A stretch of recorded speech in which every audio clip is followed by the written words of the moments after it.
Hey everybody, this is the first episode of the Short Free Games Talk podcast. I'm your host, Chrissy, and I have with me my co-host, That's me. Clyde. Wait, I'm not Chrissy. No, you're Clyde. And we're going to be talking about small free games, as the name implies. So Clyde should probably be the one to tell us what these small free games are. They are games that are small and free, typically made by hobbyists rather than professionals, but sometimes made by professionals or made by students who intend to be professionals, or sometimes made by hobbyists who intend to be professionals.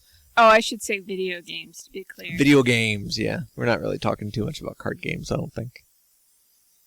So, games made by hobbyists?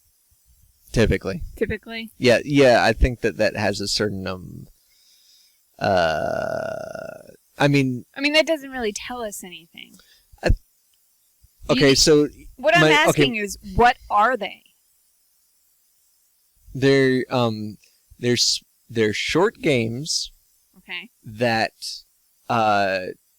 Short games that don't really tend to focus too much on replayability, though I suppose some of them do. Yes, you're right. Short free games is not descriptive enough because there is a certain you almost think of like an app, like Word Switch or something. The ones that I'm interested in us focusing on are games that have kind of like a narrative element, though not necessarily explicit, but they're still short. So, they do have gameplay, of course, but I guess what I'm interested in is games that do something interesting quickly.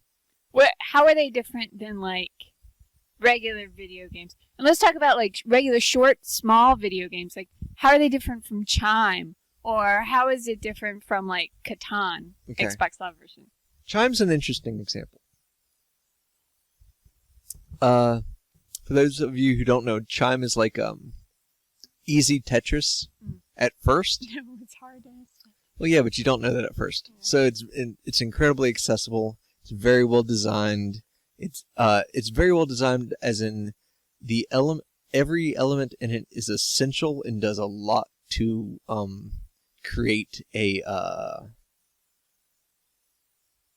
greater sum than its parts. You're putting in Tetris blocks in order to make the music happen. Right, and you can put them anywhere on the grid you want. There's no gravity.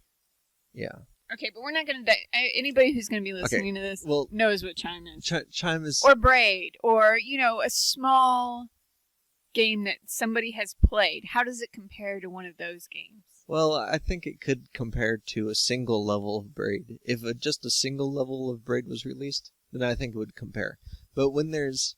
I've never finished Braid. Have you ever finished Braid? No, it's hard as shit. Okay, so it's like I would be willing to talk about a level of Braid. Okay. But not the entirety of Braid because it's long. It's long, it takes commitment, and it has a different meaning than something that, and when I say meaning, I don't mean like the author's intent even. What I mean is the experience that the player remembers is a lot different after they've been playing it for a week. Oh, and you definitely have the replayability thing. You can go back into a level and work on a problem. Yeah. Yeah, it's like... But in gameplay... Okay, so we've established that it's not all of Braid, but how does it compare to one chapter of Braid, gameplay-wise? What makes it different? Because I feel like the only way to describe these games is through a comparison. I think it compares very well with one chapter of Braid. Like, how you put that first painting together? Like, yeah. You go through like 4 levels and put a painting together? Right, I remember. I would totally... If I found that on Game Jolt and I was like... And I played it and it ended when you put that first painting together, I'd be like, oh, we gotta talk about this on the podcast. So let's, I feel like we'll get better at describing what these games are as we talk about them. So let's talk about why we're making a podcast about them. Because no one else is talking about them and I want to listen to people talk about them. Why are you on it? Oh, well, because Clyde wanted to listen to a podcast where people were talking about these games and nobody was doing it. and the solution we always come to when someone isn't doing something we want is to do it. And I don't play any of these games. So I thought it would be a nice thing for us to do together since many of our hobbies are different. Yeah, many of our hobbies. We each have one hobby. Yeah, and they're different. And they're different. What a coincidence. And we have jobs and they're different. So ergo, Yeah. everything we do is different. So it's all about time spent together. Okay, so I'm going to jump ahead Please. with Clyde's intentions. Okay. He wants to be talking about these games. He wants people to be playing these games. I want you to be talking about these games too. Okay. But why do you want people to play them? Because a lot of this is, we talk a lot about how to make these games accessible to people. Yeah. And how to introduce them to them. Over fajitas this evening. If you will. Even so. You know what I mean. Why? Because this is a lot like college age Clyde finding some books and being like, what if I hadn't found these in the library on like the 4th floor, you know? Like finding some random ass books and being like, I didn't know that anything like this existed. Or when I found out about Kurt Vonnegut for the first time, I was like, what if I didn't find this? I needed this so bad. And no one was advertising it. Now, what is it that you like so much about it that you feel like you're getting from it that you weren't getting from other games that you want to share with people? Okay, number one, can we consider Adam that you used to work with? Yes. Okay. Adam kind of like embodied, he's many more things than this. I think I've met him once, but he kind of embodies this idea, this problem of having money to buy all the games but having no time to play them. Mm. And that's what it seems like when you're looking at a Steam library of games or an Xbox like collection. It just feels like there's so many games and you don't have enough time. But what I've discovered by starting to investigate hobbyist games is I have plenty of time to play games. I have plenty of time to finish games. It's just that all of the games that are being sold are too long. I mean, and I feel like they don't really carry their length. They don't really put enough content in it to make it justifiable for how long it is. It's like you're doing the same battle over and over again. I need you to go to a cave and get a ring from my dad. And then I need you to go to this cave and find a lot. It's not like they're adding anything to the length. It's just to give you, if you don't have like 300 hours of gameplay, everybody's going to feel cheated. Yeah, and that's because it's being sold. Mm-hmm. Or at least I associate it with that. I think when people, there's a $60 or $40 model, and when people pay that much money, they're measuring it in hours. Yeah, that's true. And they're measuring it in technical frustration, like whether or not it crashes on them and stuff. So, when you get rid of the money, it seems like there's a lot more potential. And I didn't really know that these games existed. I mean, every once in a while you'd hear about a game that people on a podcast are talking about, and they talk about how, people who are actually working in the industry will kind of like trade links about some weird little game that came out. But it wasn't until this year or the beginning of 2014 that I realized that there's a scene. There are multiple scenes. There's like a Ren'Py community making tons of visual novels. There's Game Jolt, which is making tons of clones of other games and tons of weird games and tons of unfinished games and tons of, like, I spent 5 years making this one game and I have to have somewhere to put it. It's like there's all sorts of scenes, and I didn't know that they were there, and it's definitely changed. It has become the default for me about what games are. If someone says video games to me now, I think about the Catamites instead of thinking about Dragon Age. And that's a significant change in my perspective. And it's not one that I want to, it's not one that I think is necessarily superior, but it's one that helps me enjoy the hobby far more than I was before. Okay. Now, I don't want any. I want to go ahead and disclaim. I don't really like these games very much, but I think that's going to be helpful for Clyde to be able to talk to me about what's going on in them and help me understand what's valuable about them. And other people will probably have the same problem with me, is that they're not very accessible. Like, a lot of times you don't know what you're supposed to be doing, or nothing is really happening. You know, sure, there's a whole game about, like, you can destroy your house, but, like, why am I destroying my house? I'm just gonna destroy it, and then nothing's gonna happen. And it kind of takes a lot of energy to knock down those walls. I mean, like, do you know what I mean? You don't really... There's not as much direction. There's hardly any direction. Or the entire game will be like... I mean, we're going to talk about some games, so I guess we can get more specific with this. Why not do it right now? Okay, so this will be the good time to lead into it. So we're going to talk about 3 games. You want to talk about Thunder Plays first? Sure. No, I don't want to talk about Thunder. You want to talk about Secret Habitat first? That sounds like a good one to start on. Okay. Talk about Secret Habitat. Do I have to? I want to hear you describe it. Secret Habitat. This is the art one, right? This is the art one. Yeah. The paintings. The painting. So the scenario, me and Clyde... Your parents ran off with the stereo? Yeah. Me and Clyde's like, okay, let's play these games so we can talk about them. Pick one out. So I'm randomly choosing games, and I picked this one. Well, you're not random. I mean, like, I chose he has like a 10 list. out. Yeah. Okay. Randomly from this list of 10. So you start off in like this pastel world where it's got like some acidic looking water that you can run through into these buildings. This is a pretty good description. Yeah, into these buildings. And inside of the buildings, they have ramps. You can go upstairs or downstairs.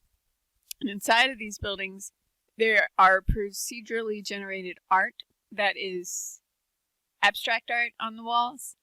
And there's also tape recordings where you can hear what I would call abstract noises being played. So it's just a gallery, and then you can go back outside in the little pastel world and run to the next gallery, and it'll be a different set of paintings, even though a lot of them are the same kind of style.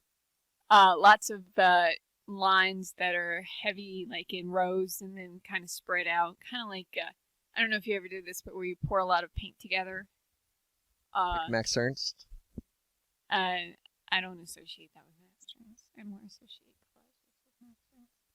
But anyway, so you get a lot of... I don't really know how... Muddle? Yeah. And then you have a lot of wallpaper that looks like Rorschach. I only know this because I was getting a little anxious about playing this game since I don't enjoy abstract art very much. And I didn't really want to look at procedurally generated colors and lines. And so Clyde does a good job with trying to bring focus in on what's going on in the game. Why do you think the game maker picked out these colors? Why don't we look at the wallpaper and see what the pattern looks like and those kinds of things, which is or simply picking favorites. Do you like this painting more than this other one? Why? So in this game, for me, it's like, oh, I really don't want to walk around looking at abstract art.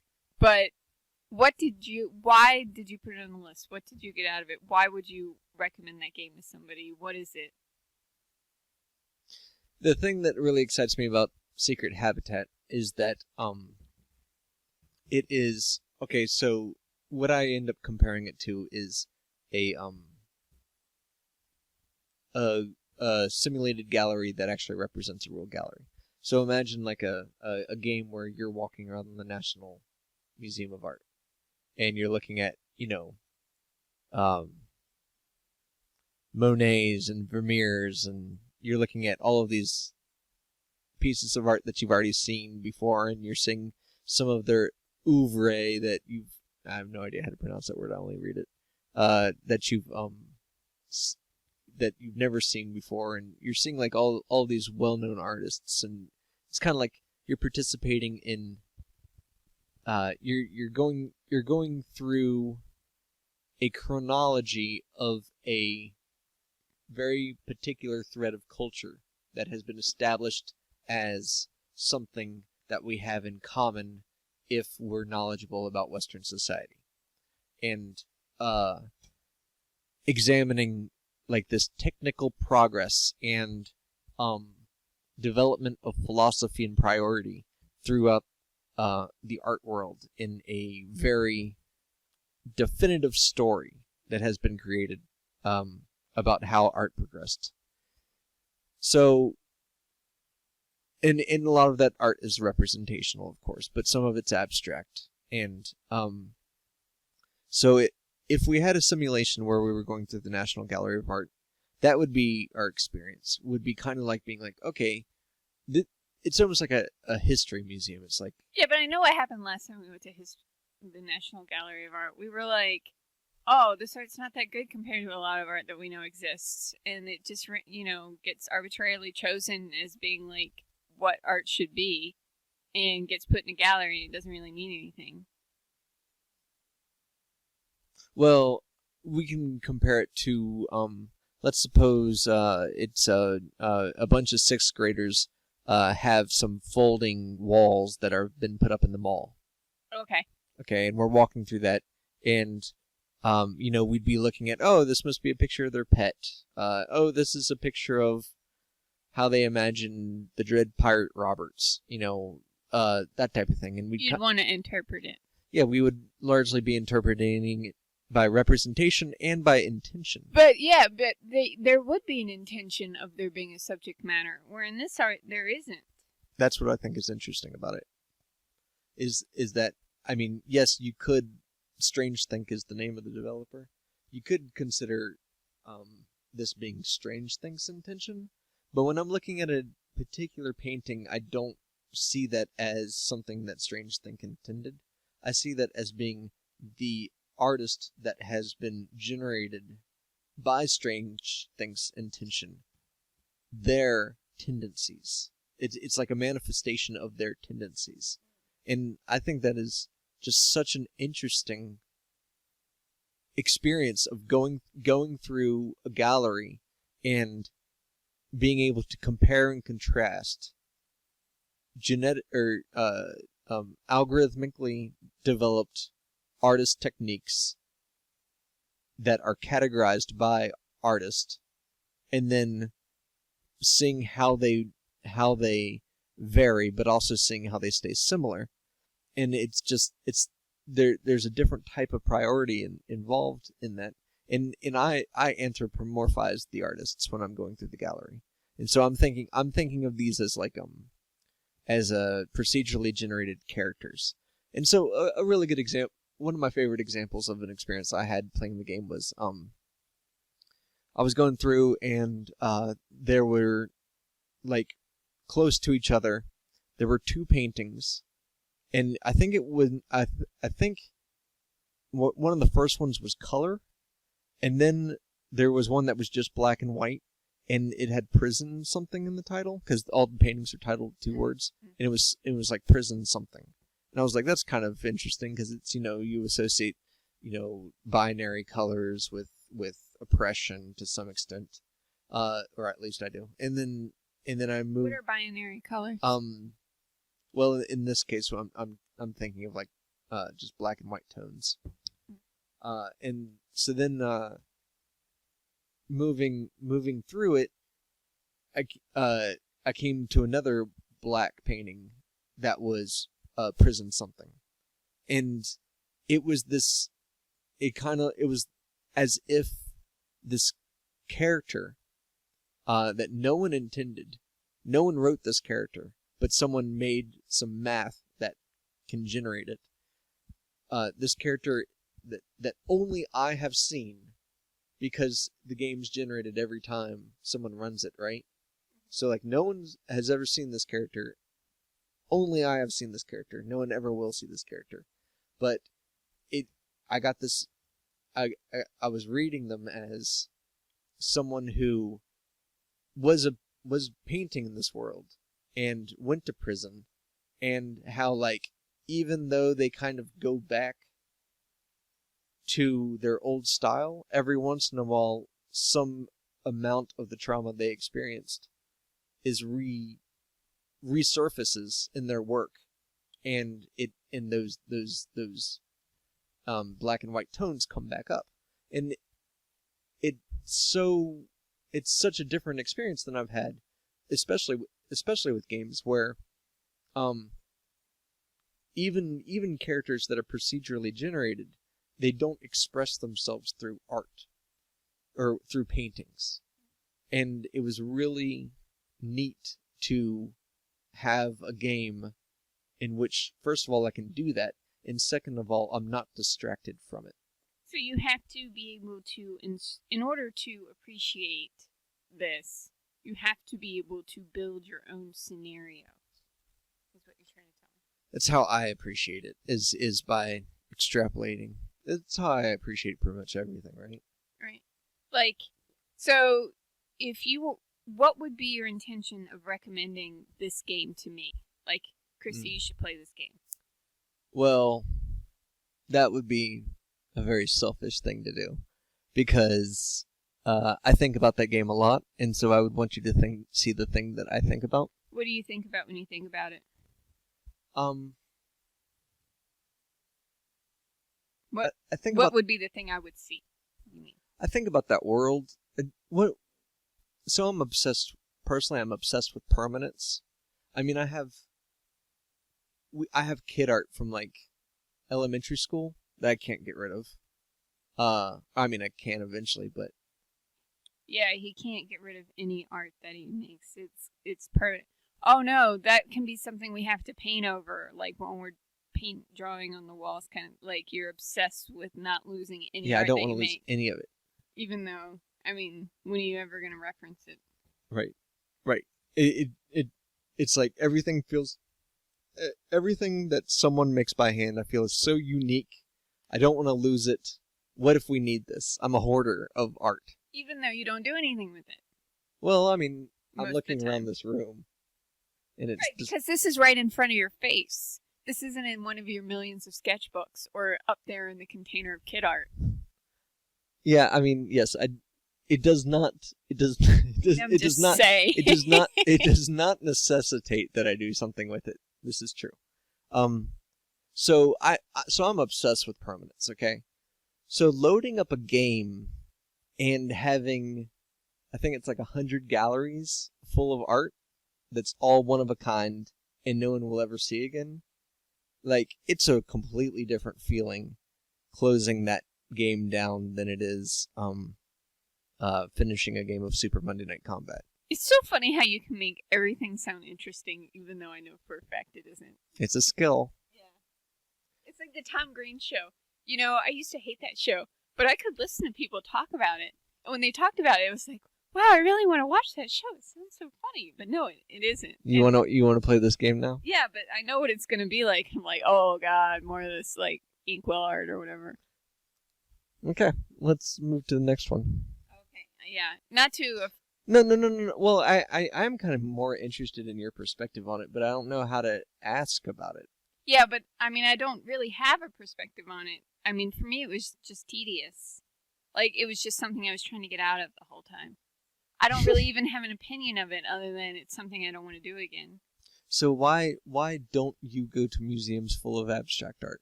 I don't like to really go to museums full of art, period. Unless it was like Muka or something.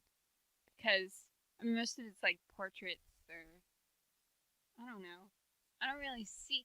Like, if it was all like, alchemical art, or all Art Nouveau, but, I mean, for the most part, things are being picked with the purpose of categories that I'm just not that interested in seeing represented. So when I see a category of something I'm not interested in, and it has some curation to it, where like someone is showing it, and I don't get the feeling like I'm being sold something. Mm-hmm. I get the feeling like someone's showing this to me because they're excited about it. They're genuinely excited about it. I find I go to effort. I say to myself, okay, I need to learn how to appreciate this thing because apparently there's something to be appreciated here, and I would rather I want to know how to appreciate it. I I do that, but when it comes to people telling me about their interests. When people are telling me something that I'm not interested in, I want to become interested in it and ask them questions and want to hear them describe it to me. But if I have to discover it on my own without their input of why it's interesting, I can't develop an interest in it. So, did I wait too long to start talking when we were playing Secret Habitat? Probably. I mean, but also, I have a real resistance to interpretation of abstract things, as you already know. So I don't know if that would have really helped. Like, us talking about interpreting abstract things is way different than doing it. Like, I'm interested in a conversation. Do you have any idea why you're resistant to it? I don't. Can you give me an idea of a piece that you would consider on almost abstract and a piece that you would consider almost representational, I guess? You mean from the game? No, from real life? Yeah. Okay, but we already talked about this. Well, I don't know. The piece that I think of as abstract are those like colored squares. Everybody who looks at them is always like, I could do this. My kid could do that. Yeah. So, do you like that? I mean, I don't find it very interesting, but I found our conversation about it interesting. What was our conversation? I don't remember. You were giving me various interpretations of what it could mean. Okay. I think listening, and this goes back to me only being interested in things if people are making them interesting. You interpreting is interesting to me. Me trying to interpret it isn't. Okay, so what's interesting about Mooka? Because I don't feel like I have to talk about Mooka for you to be interested in Mooka. Oh, no. No, Mooka is interesting to me. Why? I don't know. Maybe there's something about the curves and the patterns that is lights up my brain. I don't know. What's interesting to me about your description is that you're describing things that could be in abstract art. Right, but abstract art doesn't have enough I mean, I like abstract art if it was a pattern. Like, I like Dan Giles' stuff, and it's abstract, but it's all patterns. I enjoy looking at pattern art. I enjoyed the wallpaper more than I enjoyed the paintings. I enjoyed trying to interpret the wallpaper more than I enjoyed the paintings. To me, that's completely valid, and I can easily imagine someone enjoying the architecture of the buildings because it's procedurally generated. But that doesn't mean I want to hang out in that world. I just had to find something to like about it since I was forced to be there. That's a great description of my life. So, let's pick something else. Okay, do you want to talk about unregarded? Yeah, I think that's a great comparison to what we were just talking about. Okay, I'm going to talk about this game. Please. But I talked about what the last game was like, the description. Why don't you give us the description? Okay. In Oneric Gardens, what it kind of reminds me of is Indiana Jones in The Last Crusade when they walk into Petra. Which one is that? That's the one where he's with his father. Okay. And they walk into Petra. And it's like everything's very tall and thin and ancient tombish. Yeah? That's how that's that's how I feel about it. Oh, I didn't realize that was Petra. Man, because there's like a Agatha Christie book that takes place in Petra. And she described it so interestingly. I really wanted to look up pictures of it. Now I wish I remember what happened in that movie because I don't really remember what the scenery looks like. So you're in this. It's almost like a man-made canyon, but indoors, and inside of it becomes. Well, I should mention that all of the 3D models are very chunky, and all the textures on everything. Do you know what a texture is? Like the wallpaper? Yeah, all the wallpaper on all that in the wrapping paper that covers all the objects is very low resolution, meaning that you can see the pixels. Okay. Oh, you know what? I zoned out at the beginning. Can you start? I'm sorry. Sure. Where should I start? Okay, what did you say before the wallpaper? That all of the 3D models were very chunky. Oh, okay. So as you're walking through, you see 3 houses, and so it's kind of like houses within this larger pavilion, and they all have very distinct styles from each other. One looks like a haunted house. I mean, it's got 13 on the thing and iron rod fence. One looks like kind of like a party disco kind of deal, and then another one looks like a like project building, I guess. Very like almost socialist. Oh yeah, I thought it was in the projects the whole time. Yeah. So in each of those rooms, when you go into them, you basically just explore an environment, and they're all different from each other. I gotta interrupt you right here. Okay. You are leaving out the most important aspect of the game. The slug? Your character runs and jumps. And whenever you jump, because you have to run to each of these buildings, whenever you jump, it makes this sound. Boing. And it is so fun to jump. Like, I couldn't get enough. I couldn't get enough of that sound. And then when you land, it makes that little Jake Clover. I'm not familiar. But, yeah, so this is the essence to me of this game. But go ahead. Yeah, she kept on talking about how much fun it was to jump and how she loved that noise when she was playing. For me, it was largely, what I really enjoyed about that game was, I enjoy how accessible it looks. I think it looks very lo-fi, and that's appealing to me because when I play a game, I want to feel like I can make it. Why is that appealing? Because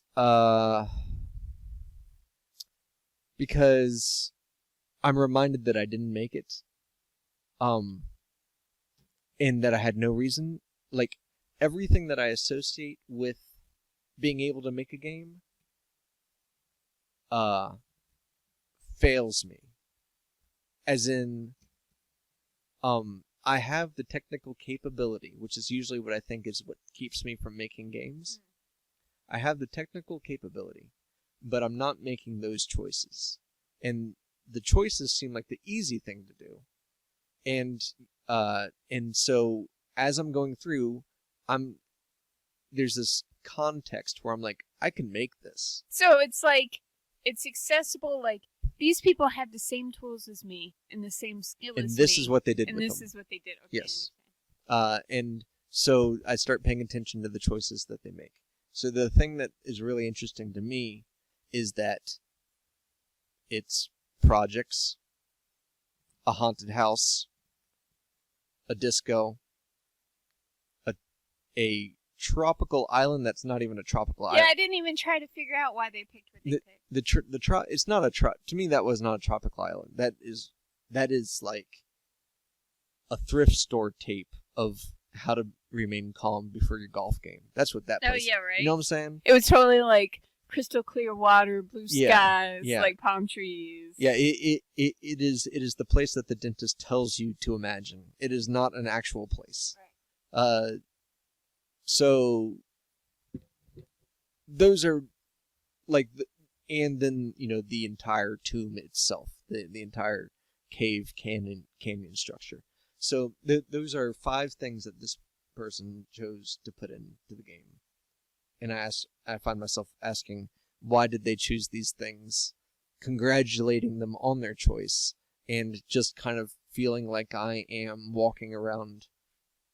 Not their sleeping dream, but their priorities. Their imaginatory priorities and associations. So, I could already tell it was Dracula related even before I went to the Dracula room, but I don't know how I could tell that. But you were picking up on the Dracula vibes. I was picking up, but let's talk about themes, because we've been talking a lot about this recently. Because Clyde likes to get on the internet and write interpretations he has of games, and I have a hard time interpreting things or even figuring out how to do it. And we talked a lot about, like, in your English class, you have to read those yellow wallpapers. I would love to have that discussion again right now. And the problem is, when you're reading that stuff, you don't really understand. It's like it's a puzzle, and there's a right answer, and you're supposed to be figuring out what the right answer is, but you don't really have any information. When you were telling me about this before, you continually brought up the authority figure of the teacher. Oh, yeah. Because they expect you to know the right answer. I mean, that's what the teacher is there for. So it's not like you're reading a story. It's like you're being tested on a story. Yeah, you're being quizzed on. I mean, it's the same thing when your boss brings up your results and is like, hey, where did you make the mistake? And you're like, that's what I feel like when an authority figure is asked. But I guess in this case, it's more the authority figure asking you what you think about an abstract thing. You still feel like there's a right answer. And it seems like the reason that my understanding of your perspective is that the reason that there is a right answer is because someone's asking you for one. Well, not only that, but they spend a lot of time telling you red represents anger and flowers represent whatever. I don't fucking know. But you know what I mean. They try to give you a key or give you examples. And that doesn't... How does that differ from tarot? And I feel like there's a right answer there too. I mean, I always feel like there's a right answer. That's like 3/4 of my problem. I mean, I look at things not interpretatedly. So anyway, the conclusion I came from our conversation from this was that part of my problem with trying to interpret things from like the yellow wallpaper era is because they were using symbols that are no longer valid in today's society. So I was thinking, because Clyde talked me into thinking it was interesting by me listening to him talk about it, I was following that hole. I was thinking it would be fun to try and interpret something that is being made right now because I'll have all of the information to try and be able to interpret it. So I was trying to keep that in mind when I started playing all these games, but I still got nothing. Like, it doesn't help me. Projects. Yeah, but what does that represent? Being poor? Danger? Oh, I guess it was about danger because it was Dracula, too. But why did you get such a cute jump? That's interesting that you say danger because it's Dracula, too. That's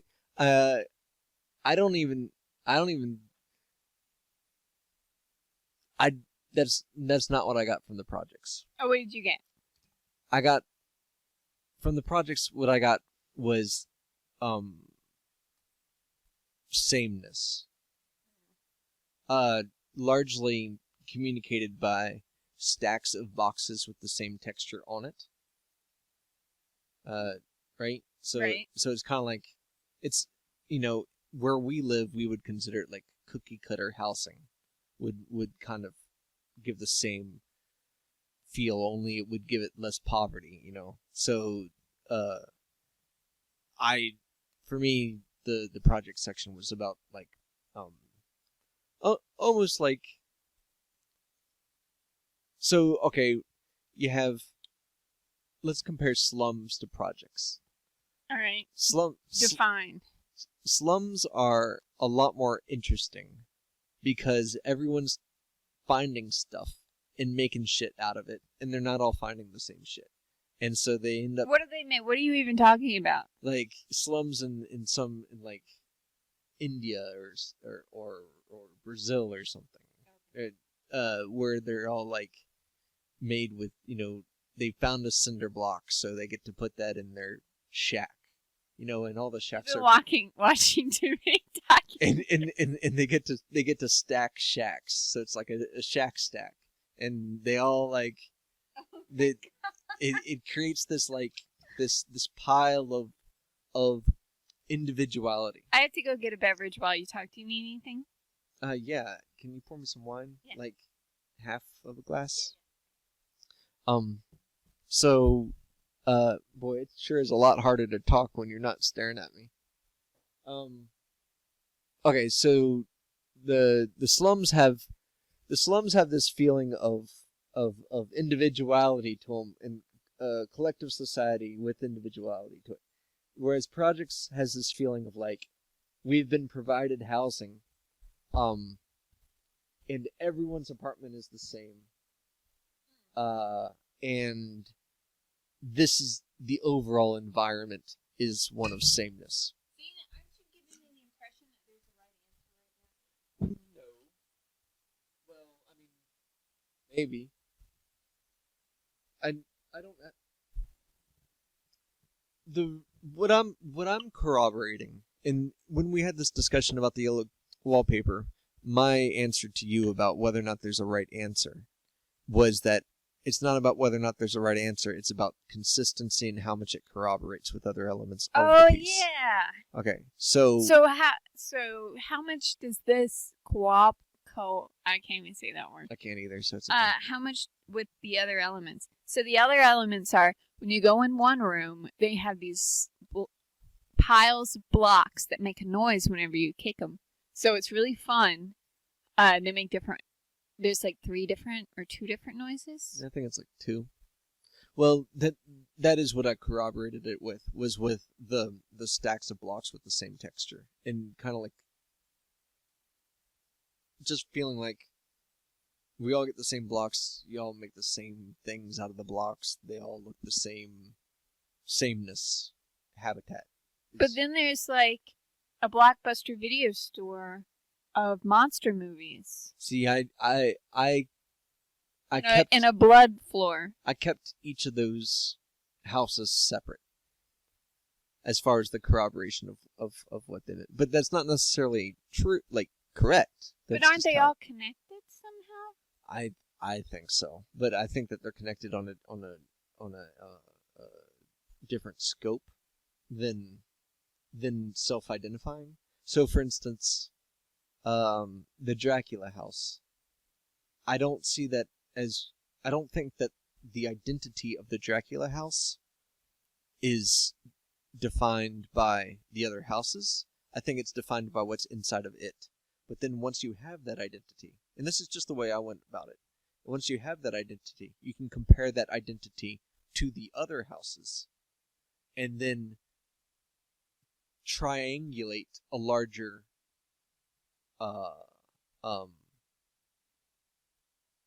context. So how did you associate the Dracula house with the other? What did you triangulate? I have not done it before. But the Dracula house, to me, that was like love of horror movies, you know? It was, because it was like a Blockbuster video of horror movies. Yeah.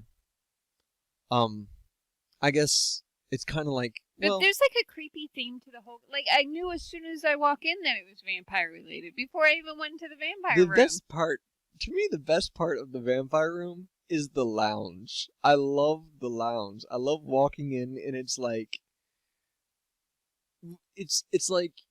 you're going to sign a lease or something.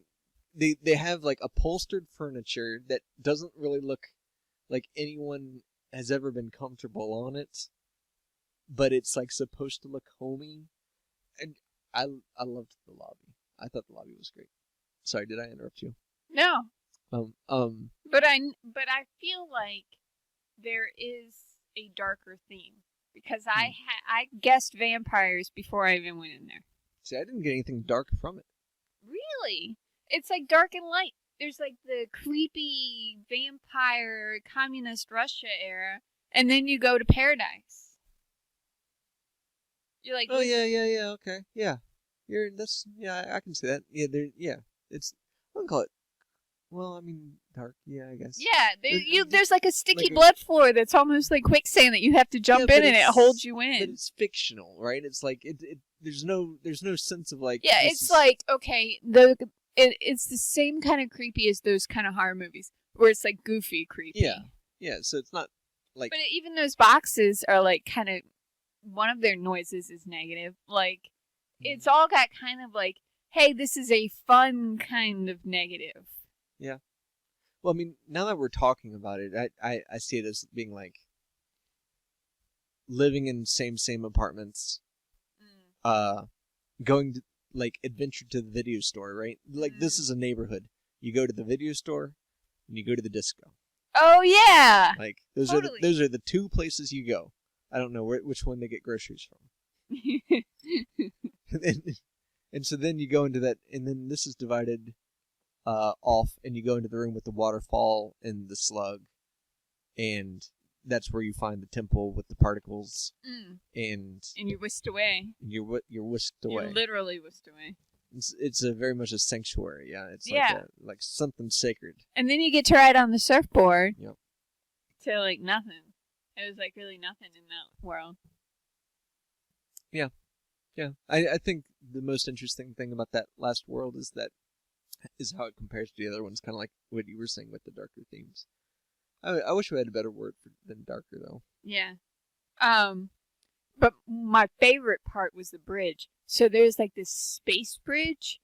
When you're in one of and you go through the space bridge, and it's got kind of like this geometric pattern going around, and it makes a sound, and you can hop, and it kind of goes with the sound. It was really awesome. So, what would you say is a reason to play this game? The controls, like. Why would someone play this game instead of SSX? Here's the thing that you have to be able to do in order to want to play these games. You have to be able to. Yeah, you have to. Like, you're not going to enjoy it unless you do this. I'm sorry. I'm using the word have to.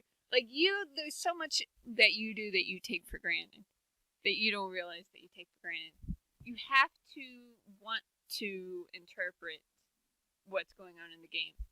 You have to put in the effort to enjoy these games. Whereas SXS is like eating, like chocolate or something. It's going to taste good. No matter what. The entertainment is inherent. Shot at you. Mm-hmm. You don't have to do any work. It's there for you. You don't have to wonder, why did they put this ramp here? What were they intending with this trick? So, are you saying that my enjoyment of these games is somehow related to the fact that I spent months of my life staring at static and trying to see patterns on the black and white television? Absolutely. This is just a connection to that. And it's a skill. It's not. Enjoying doing that is a skill. Not being able to do it, being able to want to do it. So this is interesting because you did not have the skill to enjoy Secret Habitat, but you did have the skill to be able to enjoy Oneric Gardens. But I didn't enjoy the environment of Oneric Gardens or the interpretation of it. If it wasn't for that jump mechanism noise, I would not have given a shit about Oneric Gardens. Let's move on to Thunder Plays. Okay. Thunder Plays. So, how does Thunder Plays fit into what you're saying right now? Thunder Plays, you have to definitely. But see, okay, Thunder Plays was the last game I played, so I had the thing going in my mind. Clyde had been trying to get me to interpret games for the last couple of games, and and I had to look at wallpaper and what is these colors you think they're trying to represent. So by the time I got to this one, I was in full scale, like try to figure out everything mode, right? So well, you played this one in Georgia too. Oh no, I started playing Pong at the beginning. Yeah. And I started talking to you on the phone. I couldn't do both at the same time, and I canceled it. Okay. Yeah. So in this game, it's really Pong centered. You play a lot of Pong at the beginning, or for as long as you want, I guess. On mini TVs. Mini TVs, and then you go to like this world that's also pastel. Pastels are so in right now. Oh gosh, I think Thunder Plays' world is just gorgeous. Like I didn't really enjoy the color choices in Secret Habitat. It's no different. I love the pinks and the blues in Thunder Plays. Why?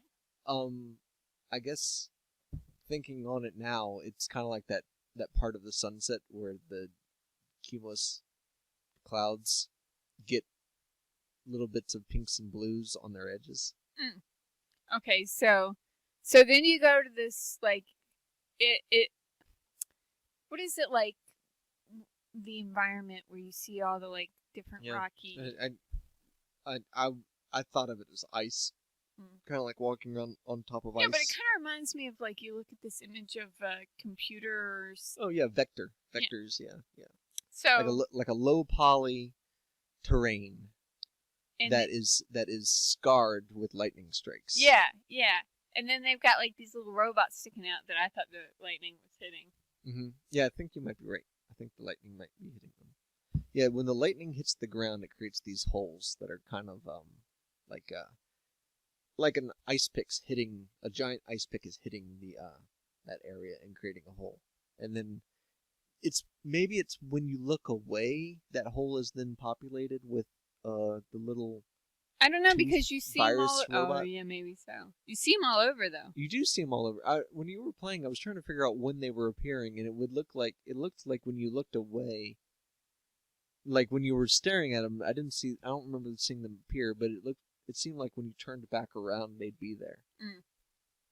Yeah. So then they all, after a while of that running and lightning and not much, then they all come up, all the robots, and they kind of form a circle around you and do the wave for a while. And then I can't remember what happens. You appear below the ground. Oh, you're upside down. No, you're not. No. No. No, you don't flip upside down. You just go below the terrain, and you're floating there in space below the terrain.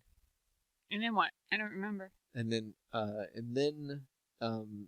of the robots form a grid in front of you, which creates a screen of a game of Pong. Is that in?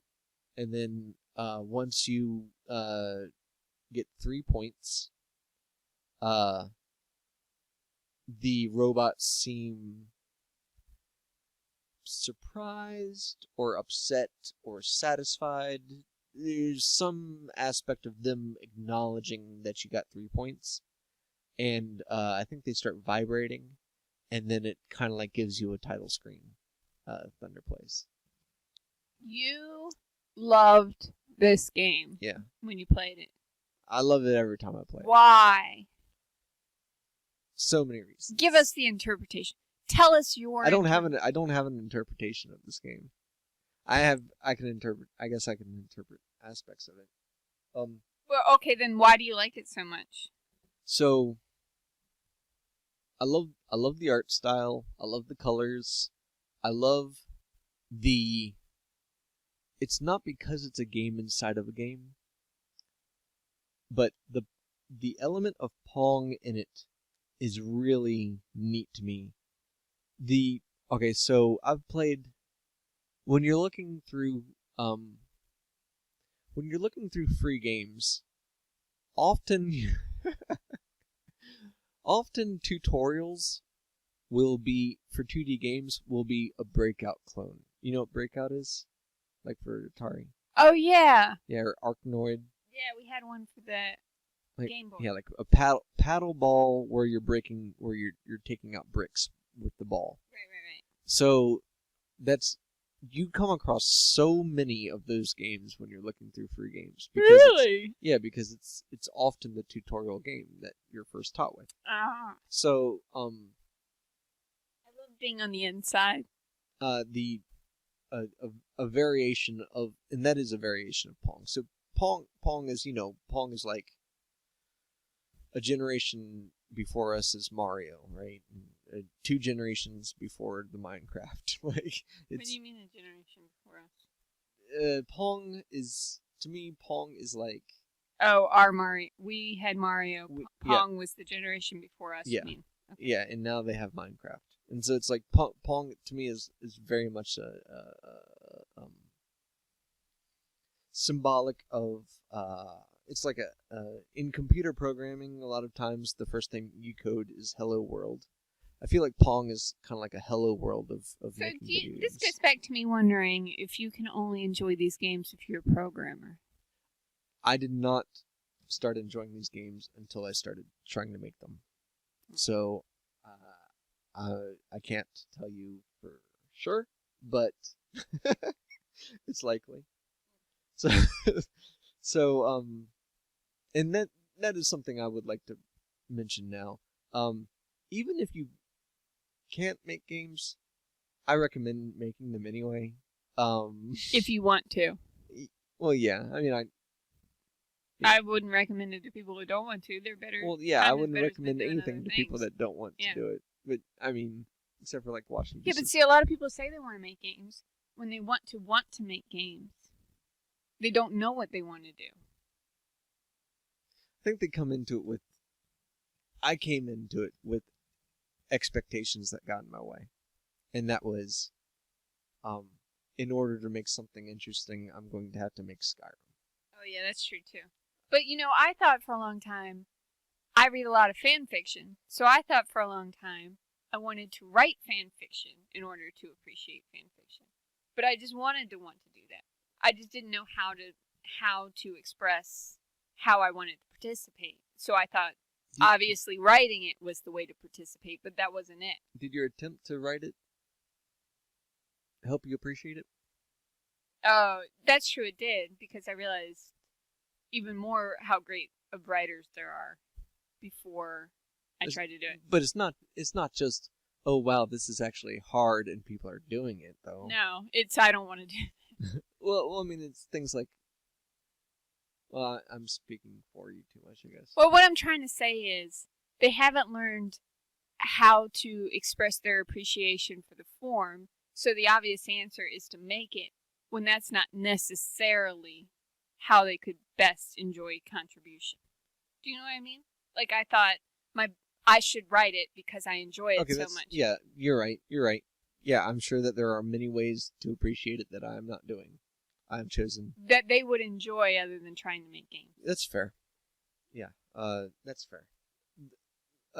Trying to make games has given me a different perspective on how to appreciate them. And in these games that are where you can see the seams are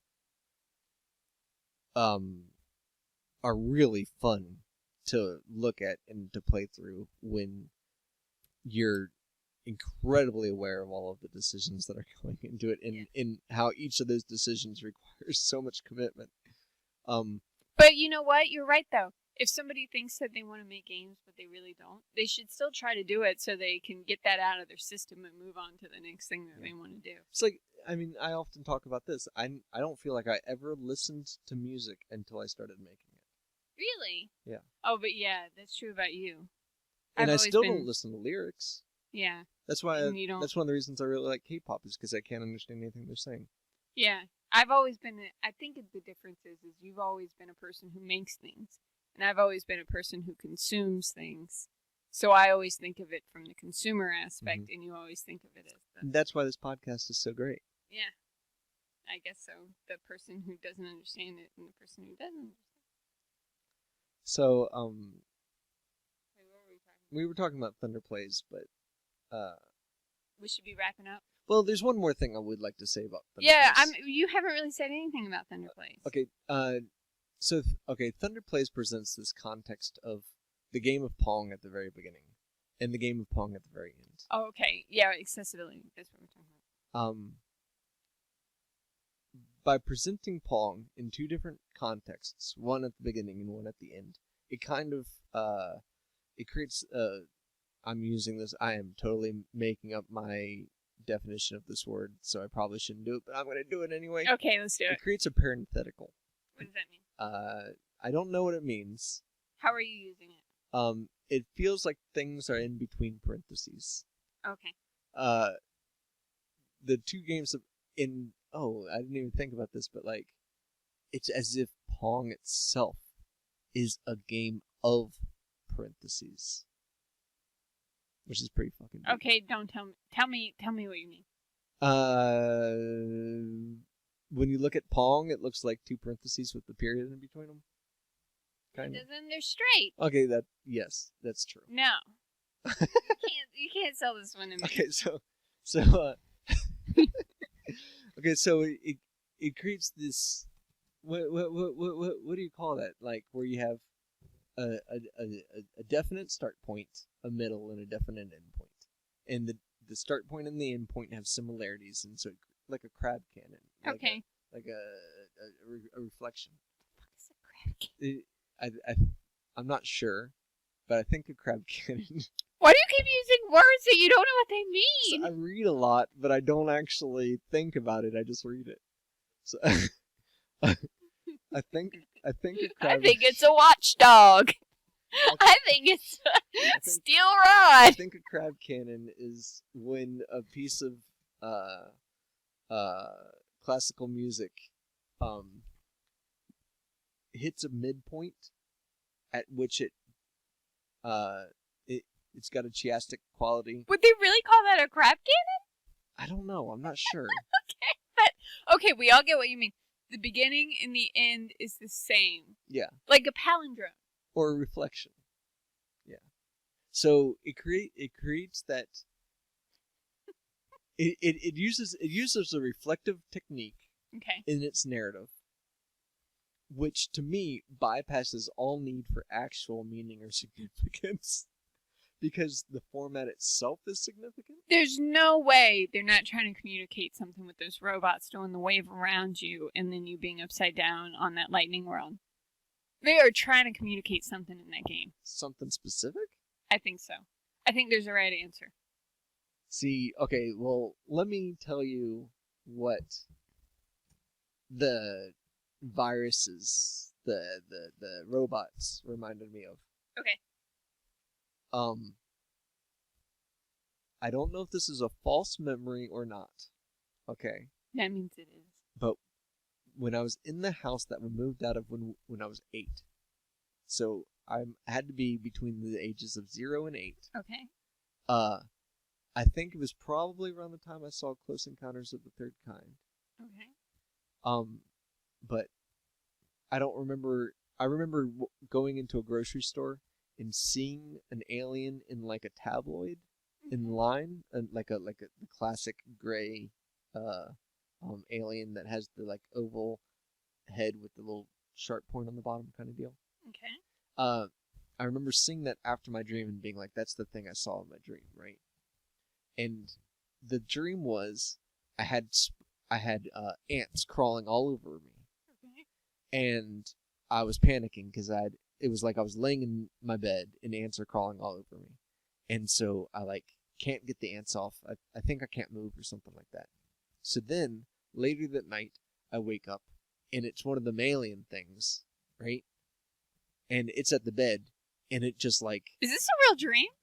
well, it might be, well, it might not be a dream, honey. So Okay. But this really happened. Yes. You never told me this story. Oh, that's great.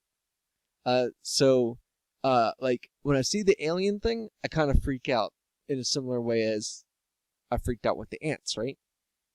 But the alien just made this like motion that just calmed me. It was like it didn't communicate with language or anything, but it was just like everything's cool, man.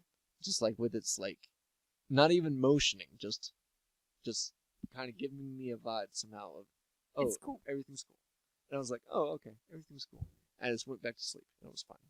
You know, for all I know, it could have been like me having a nightmare and like my mom or my dad coming in and being like, you know, rubbing my forehead. Yeah, but you know how sometimes you have those dreams about being awake? Mm-hmm. I mean, that's totally what I think it is. The dream. So all the same, for me, it was a formative memory. And I don't believe you never told me this story. And it created a... Well, actually, we have a painting right here of an alien creature. It's not like a gray alien. It's a what would you call that, Chrissy? An octopus? Yeah. An octopus kind of creature with one eye.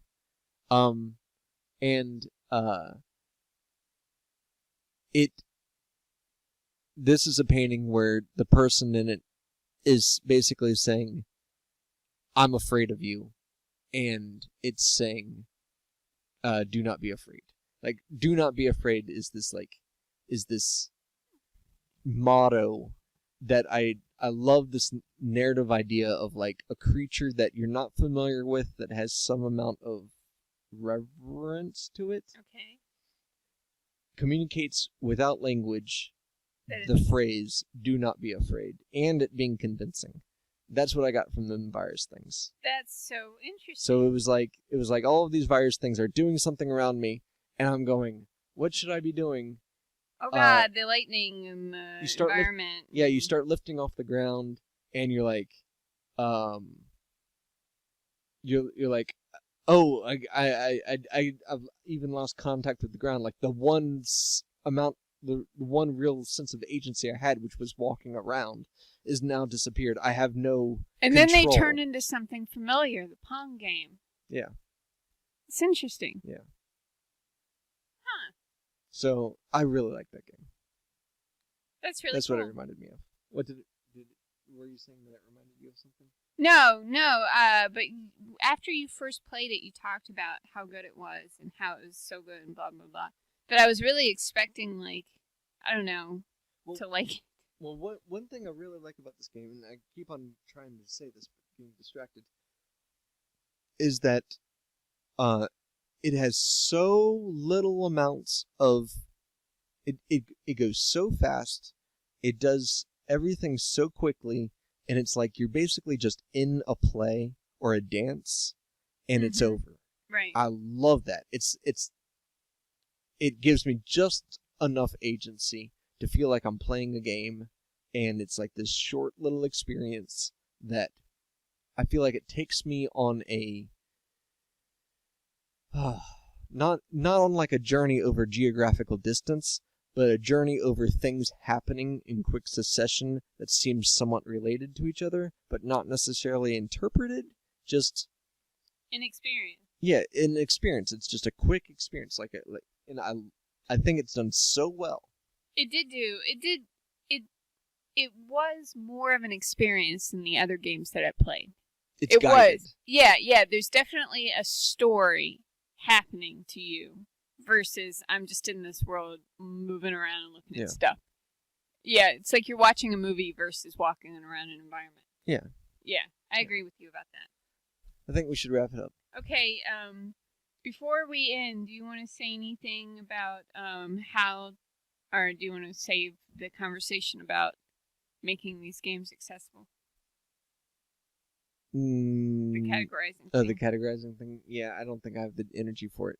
Okay. But let's think of a game that we want to discuss next time. Okay, I want to discuss one of your games next time. Which one? I'm thinking about Dancing Girls. Okay. What game do you want to discuss next time? I keep on trying to get you to play Operative Assailants. Did you play it today? No, I played Kindness Coins? Yeah. I really want you to play Operative Assailants. So, it's not that I necessarily want to discuss it, it's that I want to hear what you have to say about Operative Assailants. Okay, so next podcast we'll discuss Dancing Girls, Operative Assailants. And whatever else. Is that the Cat and Mice game? Yeah. Oh, yeah. Okay, and then whatever else we pick during the week. Did we title the podcast? Yeah, we called it, I drew it while we were talking. Short Free Games Talk. Short Free Games Talk with Chrissy and Clyde. All right, see you next week. Bye. Next week? Shit. Yeah.